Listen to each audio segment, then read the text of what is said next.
Convido você a abrir a sua Bíblia em Jeremias, capítulo 17. Jeremias, capítulo 17.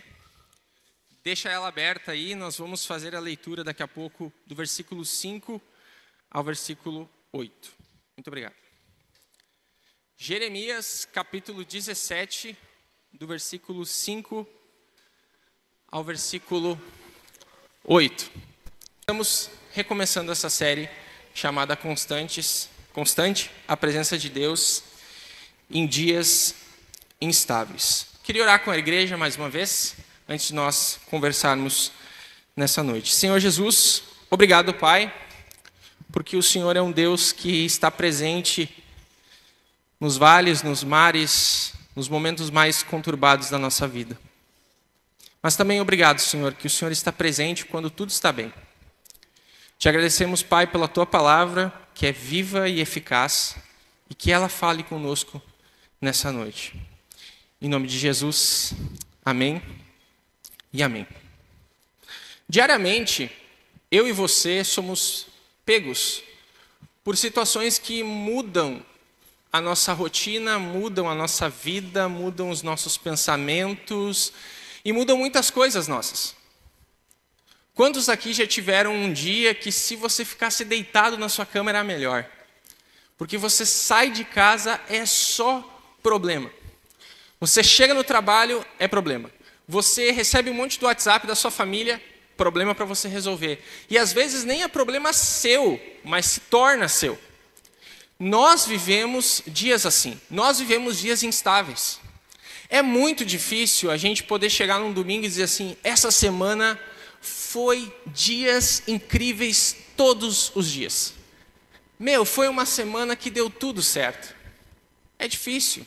Não é que não aconteça isso, acontece. Mas nós somos mais propensos a termos dias instáveis. Onde às vezes começa bem, termina mal. Às vezes começa mal, termina bem. E às vezes começa bem e termina bem, às vezes começa mal e fica pior ainda. Porque é essa vida que nós temos, dias instáveis, inconstantes, por aí vai. Nós temos instabilidades em toda a nossa vida, seja no tempo, seja em um relacionamento, sejam nas nossas emoções. Por vezes nós estamos bem com as pessoas e por vezes nós não queremos ver ninguém. Por vezes nosso casamento está uma maravilha, por vezes não está. Porque são relacionamentos e relacionamentos não são fáceis. Não são fáceis. Ou seja, nós temos instabilidades em todas essas áreas. Nós conseguimos amar e odiar uma coisa ao mesmo tempo. Nós podemos amar e depois odiar a mesma coisa. E nós podemos odiar e amar do mesmo jeito. Nós somos esse 8 ou 80 que nós vivemos a nossa vida. E aí eu contei uma ilustração, porque lá em casa nós gostamos de olhar filmes em séries, Tipo assim, vai olhar um filme e olha todos os filmes possíveis. E a Esther ficou apaixonada pela Era do Gelo. Era do Gelo. Não é pecado você olhar, pode olhar à vontade, fica tranquilo. E tem, principalmente no Era do Gelo 2, esse filme é antigo, 2006, tem um personagem chamado Cid. E o Cid ele é muito amado por todo mundo. E tem uma cena do Cid, que o Cid está muito feliz porque ele está em terra firme. E ele está com o Diego do lado, que é aquele tigre, e ele começa a dizer assim, a gente vai viver. E aí a água bate no pé dele, o que ele diz? A gente vai morrer. Olha aí, viu? O coro foi mais do que um versículo. Você vê como é que pode, A gente vai viver, a gente vai morrer. E ele fica nessa instabilidade muito tempo. Alterando entre estar seguro e não estar seguro. Entre estar tranquilo e ter o pavor de achar que vai morrer. Instabilidades. Além disso tudo, nós mudamos com o tempo. Nós somos capazes de mudar para melhor ou para pior. Nós mudamos rotinas, nós mudamos alimentações, nós mudamos relações, nós mudamos profissões, nós mudamos endereços, nós mudamos números, nós mudamos carro, nós mudamos um monte de coisa. Menos o time. Time de futebol a gente não muda. A gente muda tudo na nossa vida, mas o time, não. É de se pensar disso. Mas o que eu quero chamar a atenção é que no fim de tudo isso, nós, por sermos pessoas totalmente mutáveis, ou seja, sujeitas a mudanças, nós temos um problema. Eu e você não somos perfeitamente confiáveis. Eu e você não somos perfeitamente verdadeiros. Nós não somos perfeitamente fiéis. E as nossas próprias mudanças, muitas vezes, não são para o melhor. Talvez você se considere a pessoa mais verdadeira do mundo. Não é. Talvez você se considere a pessoa mais equilibrada do mundo. Não é. Porque nós não podemos ser verdadeiramente fiéis em todo o tempo. E aonde que a gente mente mais? Louvor. Nós cantamos sobre um Deus que é fiel em todo o tempo, mas nós não conseguimos dizer isso. Nós podemos dizer que Deus é fiel em todo o tempo, mas nós não podemos dizer que nós somos fiéis em todo o tempo. Principalmente em relação a Deus. A gente não é fiel, às vezes, com os nossos parentes. Nós não somos fiéis nem com a gente mesmo, entre nós mesmos. Então, nós não conseguimos ser verdadeiramente. Não é que nós não venhamos a ser, mas na nossa raiz pecaminosa, pecadora que somos, nós não conseguimos. É só você olhar para as páginas da Bíblia no Antigo Testamento, principalmente, que você vai se ver lá assim como eu me vejo. Não, agora nós vamos ser fiéis ao Senhor. Passava um tempo, o que acontecia? E o povo se rebelava contra Deus e adorava outros deuses. Aí Deus vinha, apertava um pouco o calo do povo, o povo dizia, não, agora nós vamos ser fiéis a Deus. Fiéis, nós não queremos saber de reis, nós não queremos saber de governantes, porque nós temos o nosso governante. E nós vamos ser fiéis a Ele. Nós vamos abandonar todos os nossos ídolos, os nossos deuses. Nós vamos destruir os nossos altares. Nós vamos romper relacionamentos com as pessoas, porque nós queremos ser fiéis a Deus. Passava um tempo, ia lá buscar aquele ídolo, ia lá buscar aquele, sabe, aquele estilo de vida, aquele contexto de vida, e por aí vai. Ou seja, nós somos sujeitos à mudança. E nem sempre uma mudança boa. A gente, às vezes, olha e pensa a mudança só no nível de estética, né? De estética. Mas não. Coração, caráter, espiritualidade é importante também. Então, hoje é o nosso primeiro capítulo da série e nós precisamos olhar, então, não para nós. Essa série não é sobre nós, irmãos. Essa série é sobre um Deus que é constante. E hoje eu queria conversar com você para dar o start nessa série mesmo, para nós olharmos o que a Bíblia diz sobre esse Deus que nós cantamos, que é um Deus constante em todo o tempo. Então, a Bíblia, quando ela fala sobre Deus ser constante, ela está falando sobre um conceito chamado imutabilidade de Deus. O que é isso, imutabilidade? É a qualidade que Deus tem, pela qual não há mudança em seu próprio ser. É isso que a Bíblia fala sobre Deus. Deus não muda. Em seus atributos e em seus propósitos eternos. Ele é, por isso, imune de qualquer acréscimo ou diminuição e de qualquer desenvolvimento ou decadência em seu ser, em suas perfeições. Deus é essencialmente imutável em si mesmo, e se ele fosse de outra maneira, ele seria confessadamente imperfeito, uma vez que quem muda deve mudar para melhor ou para pior. Deus não muda. Nós gostamos de dizer que Deus é o quê? Deus é? Fala, gente. Deus é bom. A gente ama dizer isso, certo? Deus é bom. Deus deixa de ser bom em algum momento? Sim ou não? Não. E Deus se torna mais bom ainda? Não. Deus é bom. É um atributo final de Deus, dentro da sua imutabilidade. Ou seja, qual for a mudança que alguém sofra, essa deve se tornar-se mais excelente do que poderia ser ou não. Mas nenhum desses pode ser o caso a respeito de Deus. Deus não pode mudar para melhor, porque isso implicaria necessariamente que ele não era perfeitamente bom. E ele não pode mudar para pior, pois então ele não poderia ser perfeitamente bom depois dessa mudança. Portanto, Deus é imutável. E esta é a voz uniforme das Escrituras. Se você olhar para a Bíblia grita isso para nós. A Bíblia apresenta isso para nós, de que esse Deus não muda, que Ele é constante em todo o tempo.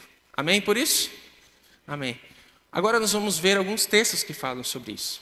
Não adianta eu dizer, a Bíblia fala sobre isso, e não olhar para os textos. Olha esses textos que falam sobre isso. O primeiro deles é lá em Malaquias 3:6, diz: porque eu, o Senhor, não mudo. Segundo texto, Tiago 1:17 diz: nele não há mudança e nem sombra de variação. Um terceiro texto, em Salmo 102:27, diz: porém tu és o mesmo, e os teus anos nunca terão fim. Eternidade de Deus.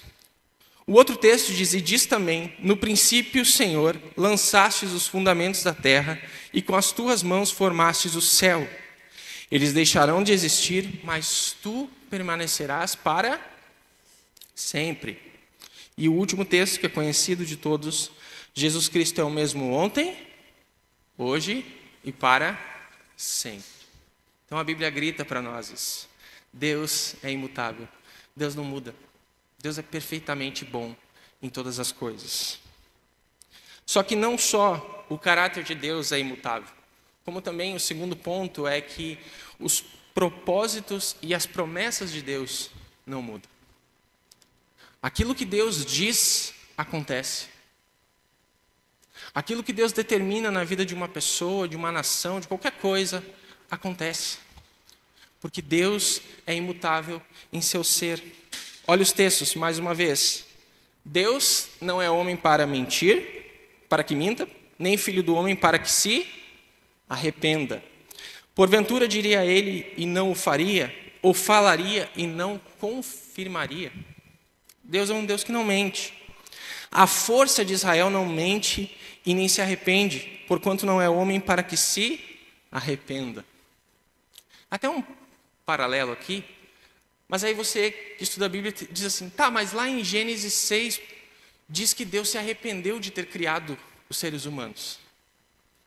E aí?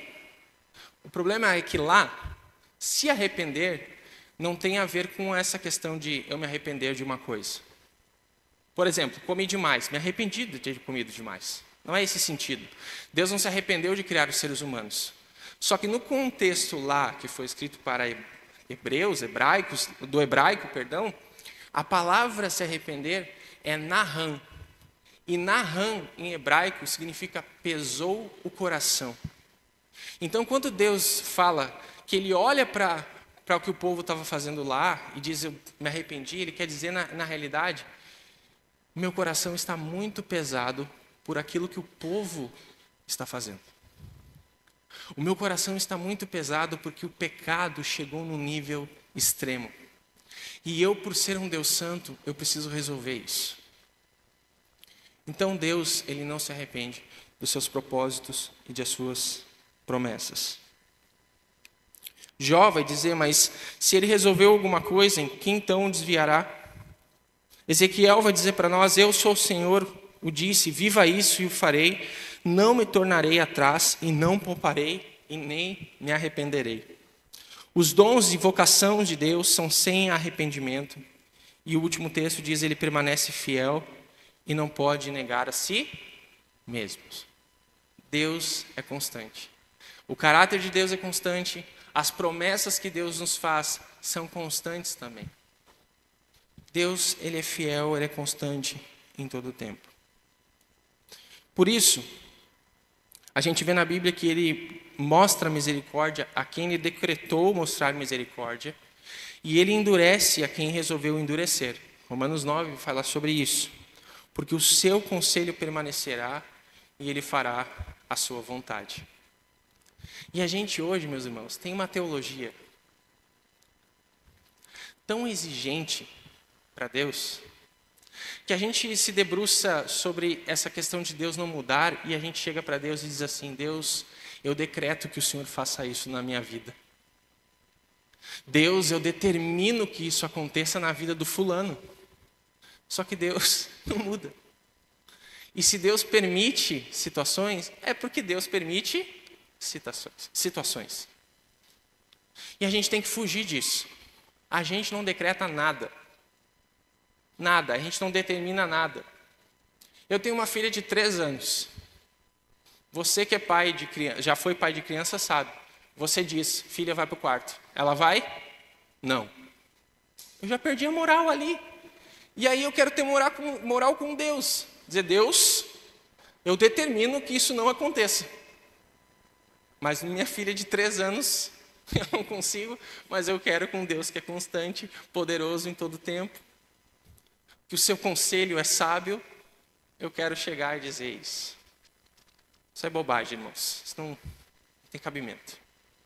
Bom, diante de tudo isso que nós abordamos até aqui, cabe uma pergunta simples, porém profunda, a nós respondermos. Onde você tem colocado a sua confiança, então, em dias instáveis? Perante todas essas instabilidades que acontecem na nossa vida, ou na sua vida, na sua família, onde você tem colocado a sua confiança? Aonde você tem depositado a sua confiança?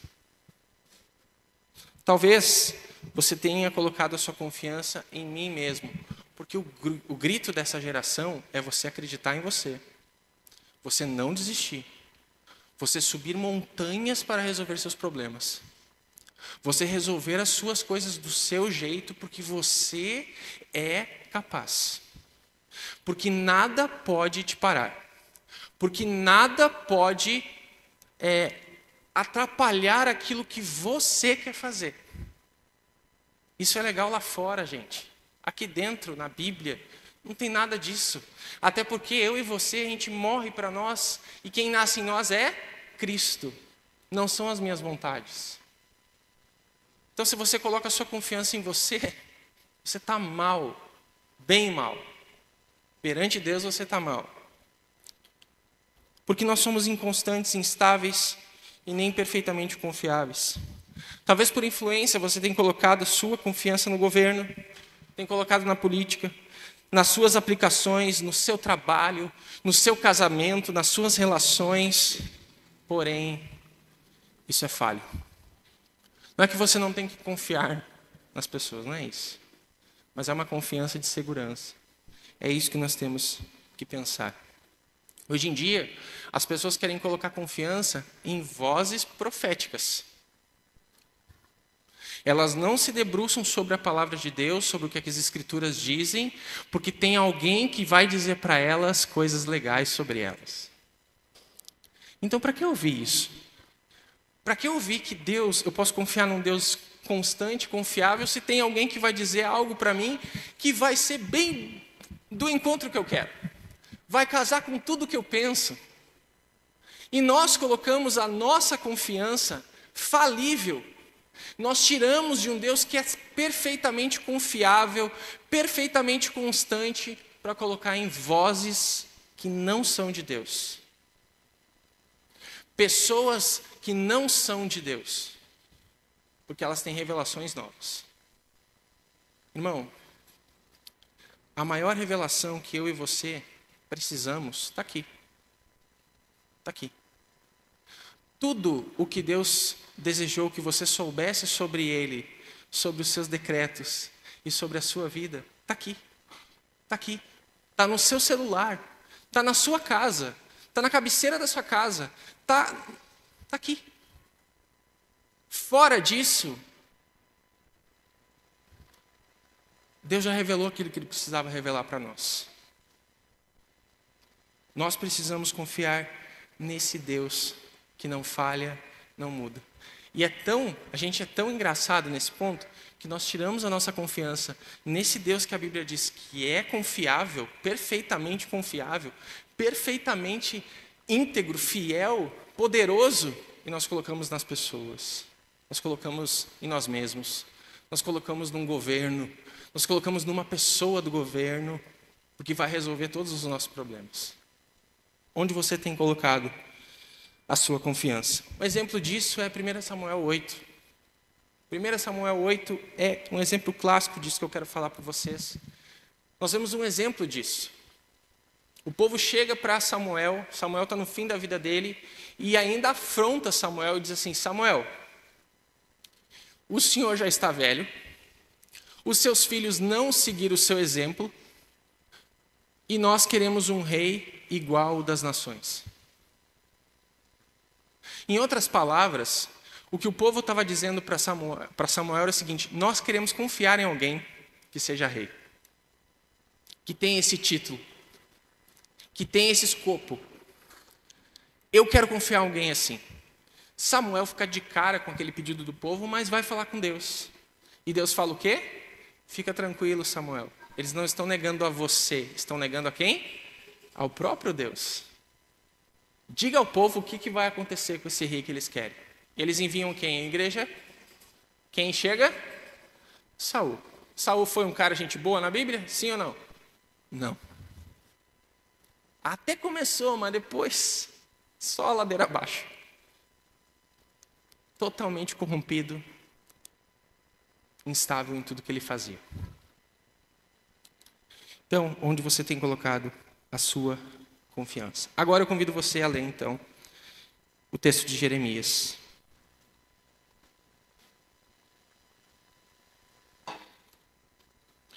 Diz assim a palavra do Senhor: assim diz o Senhor, maldito é quem confia nas pessoas, que se apoia na força humana e afasta seu coração do Senhor.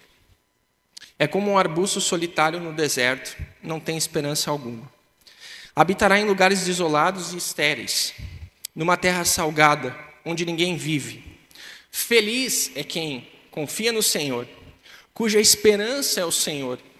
É como uma árvore plantada junto ao rio, com raízes que se estendem até a corrente de água. Não se incomoda com calor e suas folhas continuam verdes. Não teme os longos meses de seca e nunca deixará de produzir frutos. Wallace Hamilton, ele vai falar sobre esse texto, ele diz o seguinte, que a nossa idade moderna, pode passar, Jonas, nossa idade moderna é um prato cheio para tudo que é fácil e superficial. Nós queremos mudar tudo, menos o coração do ser humano. Jeremias 17, se você ler o 9 em diante, vai falar o que sobre o coração? Que o coração é enganoso. É enganoso. O profeta Jeremias, nesse capítulo, meus irmãos, ele está pregando sobre o pecado de Judá.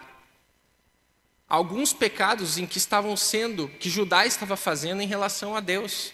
E Jeremias prega para eles entenderem o que eles estavam fazendo. Jeremias era contra o pecado do povo e cita alguns exemplos. Nós podemos ficar com 2. A primeira coisa que Jeremias quer dizer para eles é que a falta de confiança em Deus é idolatria. A falta de confiança em Deus, ela é idolatria. Assim diz o Senhor, maldito é quem confia nas pessoas. Nós idolatramos pessoas. Nós idolatramos figuras. Que se apoia na força humana. A gente chegou num ponto que a gente se idolatra também. A gente não só idolatra pessoas, a gente se idolatra também. Já contei a história aqui, né, de uma vez que eu fui pregar numa igreja, tinha um menininho, e ele tinha uma camisa, não sei se muitos irmãos vão lembrar, mas eu achei massa aquilo ali. Que eu cheguei para o menininho, eu vi que tinha uma estampa na camisa dele, e era uma estampa assim, ó, dele mesmo. Daí eu falei, cara, tu viu? Aí eu fui brincar com ele, falei, meu, tu viu que é tu na camisa? E ele, sim, eu me amo. Eu me amo. Então eu tenho uma camisa minha assim, né? Imagina se essa moda pega, irmãos. Que legal que ia ser todo mundo na igreja chegando com a camisa assim, né? A gente se idolatra também. Ei, hoje... Olha, eu vou confessar aqui, o pessoal da Copa Gospel vai lembrar. Todo dia antes de jogar, eu saía de casa e dizia para Miriam assim, Rodrigo, hoje eu vou deitar. Hoje eu vou fazer um hat-trick lá, 3, fora as assistências. Deitava nada, chegava 1 minuto, estava morrendo já. Porque a gente se idolatra, a gente se coloca num pedestal muitas vezes, e que Deus olha assim, meu filho amado.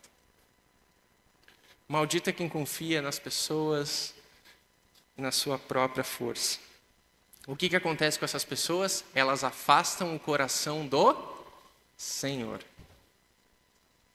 Então a idolatria, a falta de confiança é uma idolatria. Tim Keller vai dizer para nós que a Bíblia também fala de ídolos, e ele vai usar uma metáfora política. Deus deveria ser o nosso único Senhor e Mestre, mas o que quer que amemos e no que quer que confiemos, isso também servimos. Naquilo que você coloca toda a sua confiança, é aquilo que você serve. É aquilo que você serve. E se aquilo que você serve, você coloca a sua confiança, no fundo você ama isso mais do que o Senhor. Você ama isso mais do que o Senhor. Em vez de dedicar sua devoção e obediência ao verdadeiro Deus vivo que os havia abençoado, os judeus adotaram os ídolos das nações vizinhas e deram mais valor do que a Deus. Então essa é a primeira lição. Segunda e última lição. Jeremias vai dizer para nós que a falta de confiança em Deus é incredulidade. Os líderes de Judá estavam mais propensos a confiar em seus aliados políticos ao se apoiar em braços humanos do que depender do poder de Deus. E esse era o problema do povo de Israel ao longo das páginas do Antigo Testamento. Não era só idolatria o problema deles, era incredulidade. Era incredulidade. Deus se apresenta para eles e o que eles fazem? Não cremos. Não cremos. É preferível crer naquele rei. É naquele rei. Nós não cremos. A falta de confiança em Deus é incredulidade. E a fim de enfatizar essa diferença, Jeremias nos dá dois exemplos, duas ilustrações que são um contraste entre um arbusto do deserto e uma árvore frutífera junto às águas. Olha o que nós podemos aprender. Pode dar 3 cliques aí, Jonas. Vou deixar. Isso. Mais um e mais um. Jeremias vai dizer para nós que a incredulidade transforma a vida numa terra seca e improdutiva. Ele vai dizer, é como um arbusto solitário no deserto, não tem esperança alguma, habitará em lugares desolados e estéreis, numa terra salgada, onde ninguém vive. A pessoa que coloca a confiança nela mesma, ou ela deposita toda a sua confiança nas pessoas, Jeremias diz que é como se um arbusto seco, não produz vida nenhuma.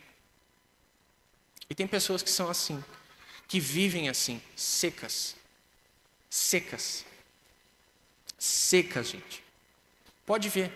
Pessoas que não produzem nada, não frutificam em nada na vida, elas estão secas. Elas olham e quando elas gritam, elas dizem assim, olha, eu estou oco por dentro. Eu não sinto nada, eu estou seco. Nada dá certo. Eu coloco a confiança nas pessoas e as pessoas me decepcionam. Eu invisto não sei no que e não dá certo. Nada dá certo. Porque elas tiraram toda a sua confiança no Senhor e depositaram em pessoas que são falíveis, que nem elas. É só você olhar lá em João capítulo 5, você vai ver a gente lá. E eu amo esse texto. Jesus chega para o paralítico e diz assim, você quer ser curado? O que o paralítico diz? Ele não deve ter falado mas, Senhor, não dá. Não tem ninguém que me ajude a me colocar no poço. Quem é que está do lado dele, irmãos? Um manco, um cego e outros paralíticos e uma multidão de enfermos. Todos precisavam de ajuda. Todos precisavam ser ajudados. E a falsa esperança daquele homem estava onde? Num poço, que de vez em quando um anjo vinha, uma vez ao ano, agitava a água e o primeiro que entrasse era curado. A falsa esperança, a falsa fé, a falsa confiança. Não tinha anjo nenhum. Então, onde você tem colocado a sua confiança? Talvez você hoje seja essa árvore. Mas, Jeremias não termina assim. Jeremias vai falar que a fé transforma a gente num pomar frutuoso. Feliz é quem confia no Senhor, cuja esperança é o Senhor. É como a árvore plantada junto ao rio, com raízes que se estendem até as correntes da água. Não se incomodam com o calor, as suas folhas continuam verdes. Eles não temem os longos meses de seca e nunca deixarão de produzir frutos. Você entendeu esse finalzinho? Eles não temem longos meses de seca, porque não é porque a gente é crente que a gente não passa longos meses difíceis. Não é porque nós somos cristãos que nós não enfrentamos grandes desertos, grandes tempestades. que às vezes vão rápido e às vezes um bom período de tempo. Mas o que acontece? Eles têm fé no Senhor. Eles confiam no Senhor e eles sabem que, independente do tempo que for, Deus estará comigo. Deus vai estar comigo nessa tempestade. E eu sou feliz porque eu depositei toda a minha esperança no Senhor. Nesse início de série, meus irmãos, decida onde você colocará a sua confiança. Uma das melhores maneiras de apreciar o fato de que Deus é confiável é lembrando das diferentes formas como Ele mostrou fidelidade a você.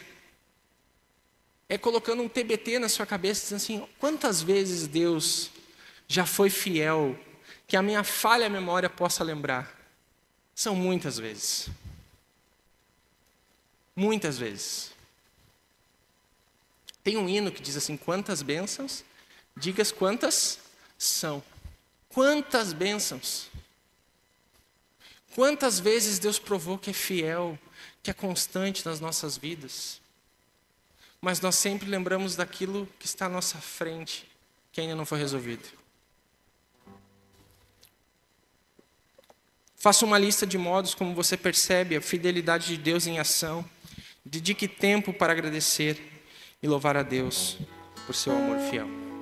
E eu concluo com uma frase do Keller, que diz assim, colocar a nossa fé em Cristo não significa se esforçar mais, mas significa transferir a nossa confiança para longe de nós mesmos e descansar nele.